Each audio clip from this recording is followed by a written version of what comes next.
As always, I think this is pretty overly ambitious. However, I think I've got some time. So let's dive in.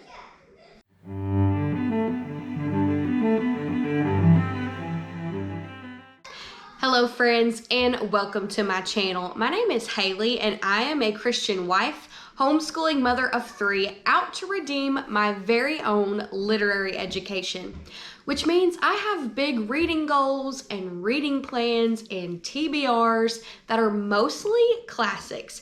And of course, when I saw several booktubers doing the 40 by 40 challenge, so 40 books you want to read before you turn the age of 40, I knew I had to make a list. And honestly, it wasn't hard. Honestly, my TBR is so long that I could have kept going. I probably could have done 100 by 40, but that just doesn't sound as fun, and I don't think we have the time.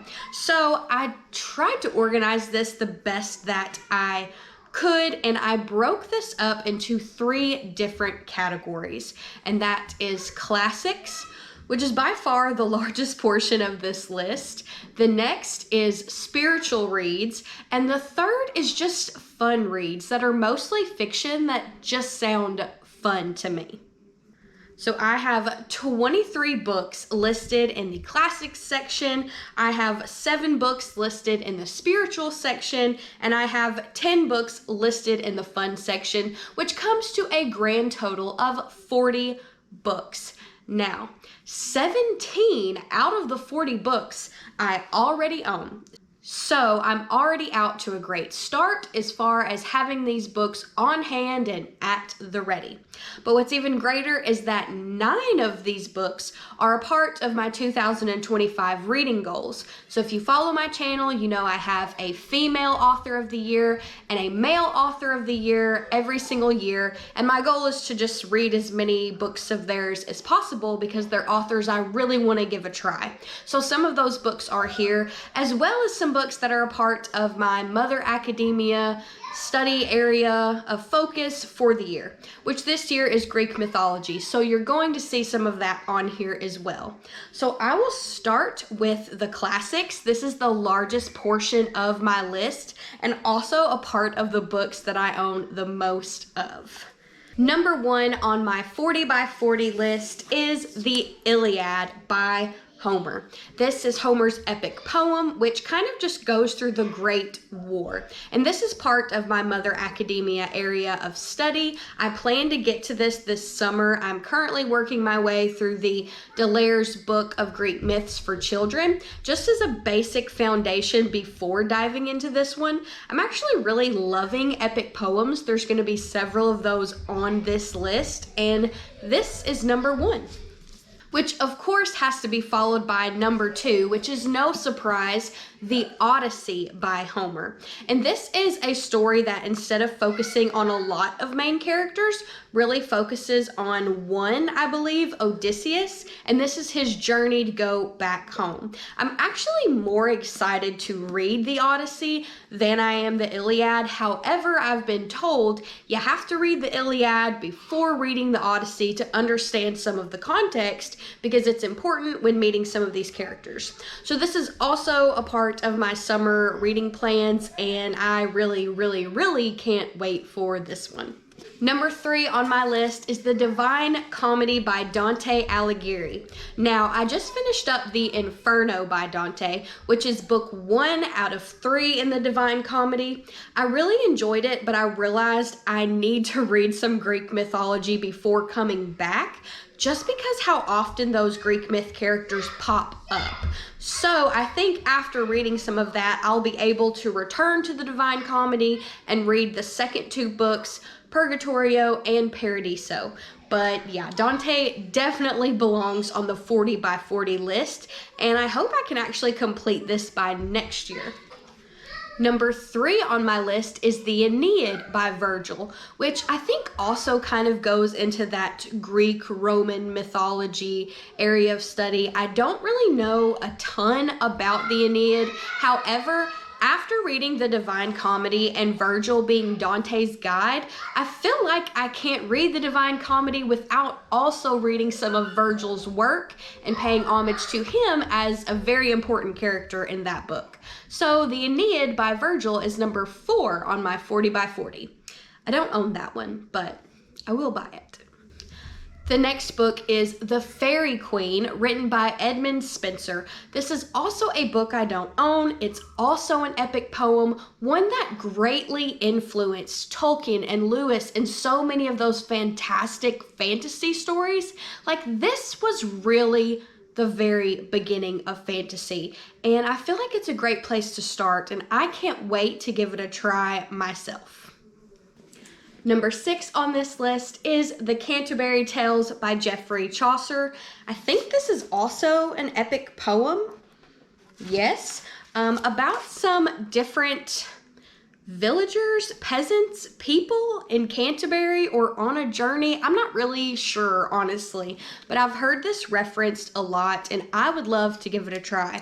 Every time I've read an epic poem, I've really been pleased by it and enjoyed it. So of course, all of these make the very top of my classics list because they're great works to get to, but it's gonna take me some time, which is why I might need until 40 years old to make it to all of these books. Number 7 is Vanity Fair, written by William Thackeray. Now, I found this beautiful Easton Press edition of Vanity Fair at a local used bookstore, which is why I picked it up.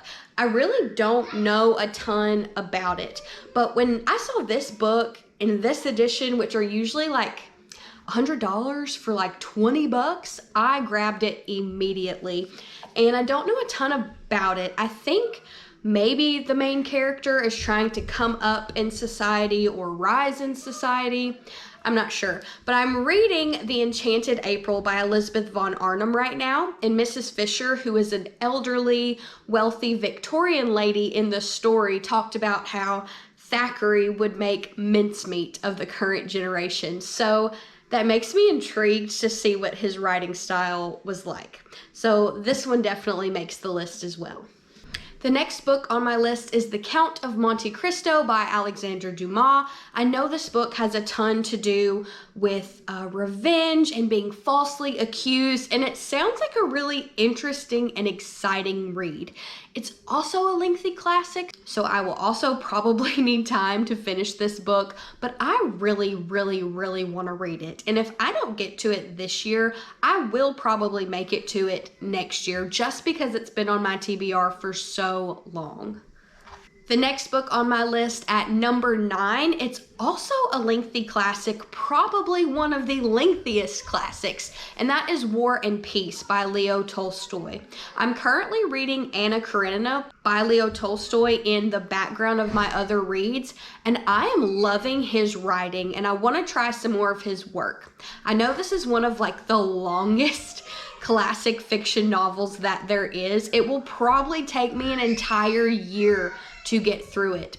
But that sounds like a challenge that I just want to undertake. So I'm gonna give War and Peace by Leo Tolstoy a try, even though I don't really know much about it. But I love his writing, so it's worth a shot. Number 10 on my list is also by Leo Tolstoy, and that is The Brothers Karamazov, probably said that wrong, which is about 3 different brothers and their father. I've heard this one is very spiritually and philosophically deep, which intrigues me because I'm learning that tends to be the kind of writing that I like best. I like Leo Tolstoy's writing so far. I really want to give his works a shot, and I've heard this one recommended by several people that I trust, one being Sarah Clarkson, who's the daughter of Sally Clarkson and has written multiple books that I've read. So that's also one that I really want to get to. Number 11 on my list is Far from the Madding Crowd by Thomas Hardy, and out of all of Thomas Hardy's novels, this one sounds the most interesting, perhaps the most light of his. I know Hardy's novels can be kind of sad and deep, and I don't know how much I really love that, but I would be willing to give Far from the Madding Crowd a try, so that one definitely makes the list of my 40 books to read by 40. Number 12 on my list is Agnes Gay by Anne Bronte. Anne Bronte so far is the only Bronte sister that I haven't made it to. So I've read Jane Eyre by Charlotte Bronte, and I've read Wuthering Heights by Emily Bronte, and have loved both of those novels. Like, they're some of my favorite books ever. So Anne Bronte absolutely makes the list, and I want to start with Agnes Gay because the Literary Life podcast last year did episodes on that one, so I know I can read it along with them. But number 13 on my list is also by Anne Bronte, and that is The Tenant of Wildfell Hall. Now, that's a book I really want to get to because I recently heard it reviewed on a booktuber's channel that I love.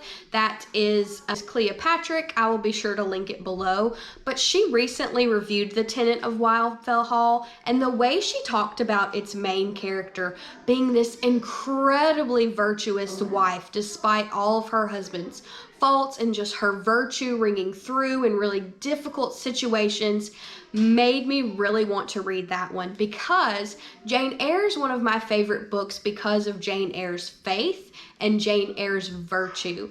And that is why The Tenant of Wildfell Hall makes it to number 13 on my list. Number 14 is Vallet by Charlotte Bronte. Because Jane Eyre is one of my favorite novels of all time, I only feel like it's fair to give Charlotte Bronte another shot and read another one of her books. I don't know much about Vallet, but whenever I was looking at all of the different novels, I felt like this was the one I was more drawn to. So we'll see. Number 15 is North and South by Elizabeth Gaskell. Now, I'm really excited to read this one. It's been on my TBR for about a year, and I wouldn't be shocked if I picked it up this year, if not next year. And what sold me on it was that someone said if you love Pride and Prejudice, you'll probably really like this book. So I think it's a great place to start with Elizabeth Gaskell. Number 16 on my list is East of Eden by John Steinbeck. Now, I know a lot of people who have read this book says that this is one of the most beautifully written, myth-like books, and they just love it. This is a book that people either love or they hate. I recently heard someone say that they DNF'd this book because of some of the cursing. I know that it's supposed to be kind of a retelling of Cain and Abel, probably why it's titled East of Eden. But I found this at my local Goodwill, and I thought, I will give it a shot for as cheap as it was. I don't think it's going to hurt anything. And I've never read Steinbeck before, so I'm certainly willing to give him a try. Now, this one I would actually like to get to this summer, because I already have it on hand. I don't know why, but it feels like it would be a summery kind of read, even though I don't know anything about it. Feels like a summer read. So I'll probably get to this one this summer, and I'm excited. I'm excited to read it for myself and see what I think about it. The next 3 books on my 40 by 40 list all correspond with my current 2025 Female Author of the Year, who is, of course, L.M. Montgomery. I love the Anne of Green Gables series by her. I'm almost finished with it, and I want to give some of her other works a try. The first one I want to try is Emily of New Moon. Now, I have heard people say that they like Emily even better than Anne in some cases, especially because Emily is more of a writer, and I think that takes a larger role in her story. And as someone who writes poetry and wants to be a writer, I can't wait to meet her because I really think I'll love her. Which is why Emily of New Moon makes it to number 17 on my list. Number 18 on my list is The Blue Castle, also by L.M. Montgomery, and this is a standalone novel about a girl who gets a wrong diagnosis that she is about to die soon, and upon getting that news, she kind of changes her life and goes about pursuing things and looking at things differently. I think there's also a love interest that comes on the scene. It sounds lovely, and this is going to be one of the next L.M. Montgomery books that I pick up, so I know I'm reading it this year. Number 19 on my list is The Story Girl, which is a part of the duology written by L.M. Montgomery, which I think is also about a little girl who loves to tell stories The Story Girl, yeah. But it also sounds charming. It's a part of my Female Author of the Year plans, so I don't own that one, but I will get to that one this year as well. Number 20 on my 40 by 40 list is The Wind and the Willows, written by Kenneth Grahame. This is a childhood classic that I have not read yet, and I know that it highly influenced C.S. Lewis as a child, so I really think I'm going to enjoy it. I've been reading the Beatrix Potter stories, Peter Rabbit, and I've also been reading the Brambley Hedge stories to my children, and I've really enjoyed the cozy animal stories, also Frog and Toad. And this one also has a cast of characters that are animals, and I think I'm gonna love it. The Literary Life podcast also has episodes on The Wind and the Willows that I will absolutely be listening to, and this may actually be a read aloud that I do with my daughter this summer. So fingers crossed, I'll be getting to this one very soon. Number 21 on my list is Howard's End by E.M. Forster. This is another male author that I have never tried his works, and I would like to give it a try, and Howard's End seems like a good place to start. I don't know a ton about it other than also the Literary Life podcast has episodes on this book. Doesn't seem super long, but it sounds delightful and I own it, so I need to read it. I need to dwindle my physical TBR and, read the books that I actually buy. Number 22 on my list is Hannah Coulter by Wendell Berry. I read through Wendell Berry's poetry last year, This Day, Sabbath Poems, Old and New, and I loved his poetry so much. And I've heard Hannah Coulter talked about a ton in the homeschool mom community. I can't wait to give it a try. I don't know a lot about it, but I love going into books blind and seeing what they have to offer. So I can't wait to read that one. And I'm considering making Wendell Berry my Male Author of the Year next year. So stay tuned. We'll see. The last book on my classics section for my 40 books by 40 is Vera by Elizabeth Von Arnim. I love Elizabeth Von Arnim. I'm currently hosting the Enchanted April read-along to read her classic, The Enchanted April. I also read her fictionalized memoir, Elizabeth and Her German Garden, this spring and loved it. So I want to read more by her, and I would love to read Vera this fall because I heard it described as Wuthering Heights if it were written by Jane Austen. If that doesn't make you want to read that book, I don't know what will. So Vera is the very last book on my classics section of my 40 by 40, and I can't wait to get to that one. So now we're moving on to my spiritual reads. A lot of these are spiritual classics. So they were written, a while ago, but it's okay. I think they're still going to be great and have a ton to offer. So number 24 on my list is Pilgrims Progress by John Bunyan. This is an absolute classic story. I have watched the animated Pilgrims Progress with my children. I think it's an adorable film. My husband actually started this book and loved it. He said that it is so good and he influenced me to pick it up. Now I know I'll eventually get to this as a read aloud with my kids, but I kind of just want to read it myself first. So that is why Pilgrim's Progress also makes it on the list. Number 25 on the list is Orthodoxy, written by G.K. Chesterton. I've heard his name mentioned so many times for Christians who I would maybe consider literary or academic, but I've never read anything by him other than an introduction in my copy of Charles Dickens' A Christmas Carol. He wrote the introduction to that, which was very interesting, but I've never read any of his works, and I feel like Orthodoxy is the one to read if you're a Christian, so I'm gonna start there.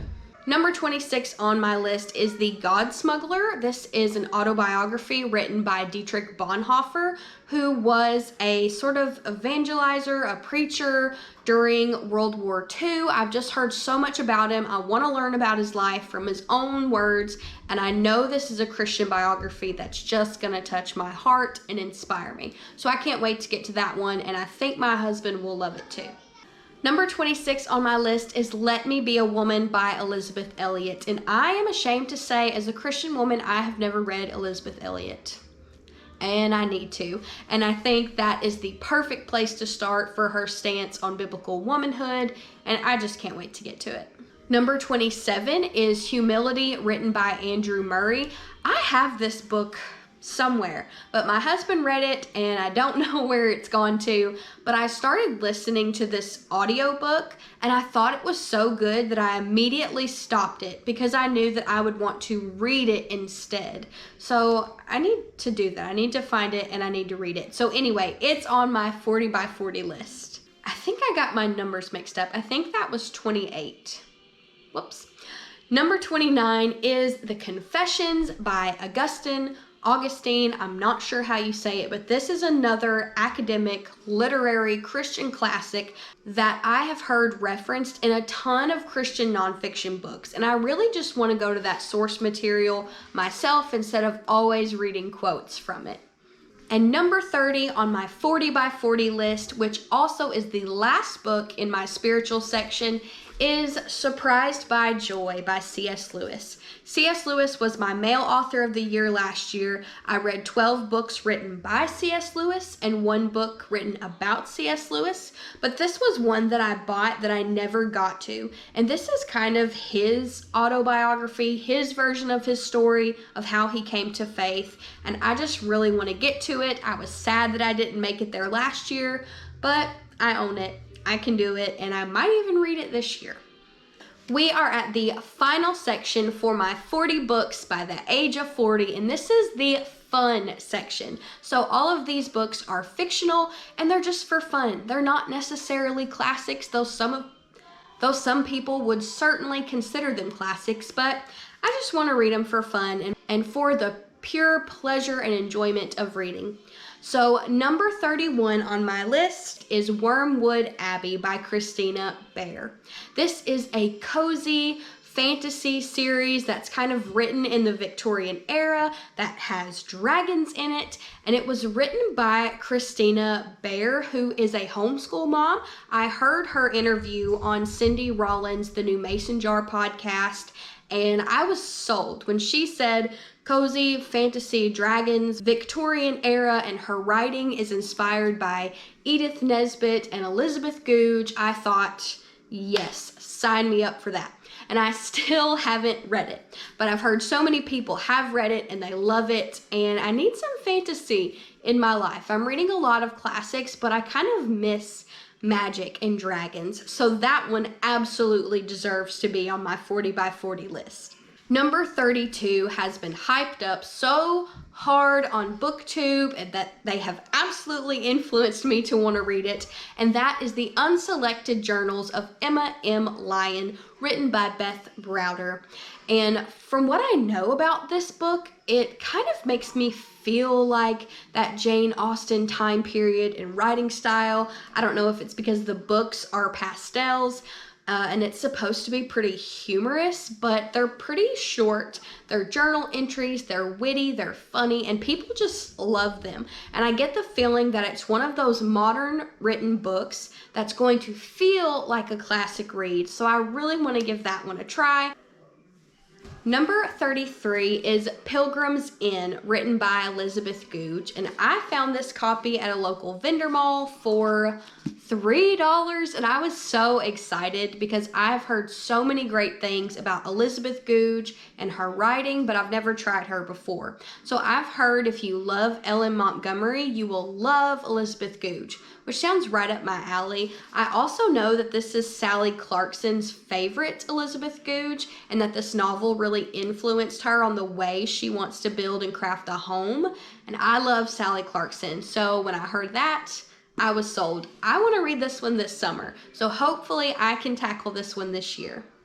Number 35 through number 37 all correspond with my 2025 Male Author of the Year, which is JRR Tolkien. So it is no surprise that this, of course, is the Lord of the Rings trilogy. So we have the Fellowship of the Ring, we have the Two Towers, the Return of the King, and I also want to read the Silmarillion, which I think is the prequel prequel to the Lord of the Rings trilogy or the creation story of this world. I'm not sure, but it's definitely a part of this series. It's definitely a part of a book that I'm going to get to this year. I've already read The Hobbit this year by JRR Tolkien and loved it. I completely get why people love this world, love these characters, and love his writing. I can't wait to read these books. In fact, as soon as I finish The Enchanted April, I am picking up The Fellowship of the Ring because I'm just that excited. So The Fellowship of the Ring is number 34. The Two Towers is number 35. The Return of the King is number 36. And The Silmarillion is number 37 on my 40 by 40 list. So the last 3 books are also a series, and it's no surprise to follow up J.R.R. Tolkien with more C.S. Lewis. I really want to read his space trilogy, so Out of the Silent Planet, Paralandra, and That Hideous Strength. This trilogy makes up the final 3 books in my 40 by 40 book list. I'm really sad I didn't get to this one last year when C.S. Lewis was my male author of the year, but I own the first book, so there is no reason why I shouldn't read it, and I still have time. I'm not 40 yet. In fact, I am 30 years old. This year I will turn 31, so technically I have 10 years to read all of these 40 books, and if I read even 4 of these a year, I can complete it. Now, some of these books, I will absolutely need that time, especially the first few on my list that are really heavy hitter classics, but I've got time. Lord willing, if I'm here by 40, I will have read all of these great books. So if you all have read any of these great books, please let me know in the comments below, specifically if it's a book that I've already owned and showed to y'all, because I just need to read the books that I have. Please influence me to do so and let me know what are some of the great classics you have on your TBR, either before your next big milestone birthday or just one you want to read this year. Let me know, gush about all the books. Lord willing, I will see y'all next time. Happy reading, friends.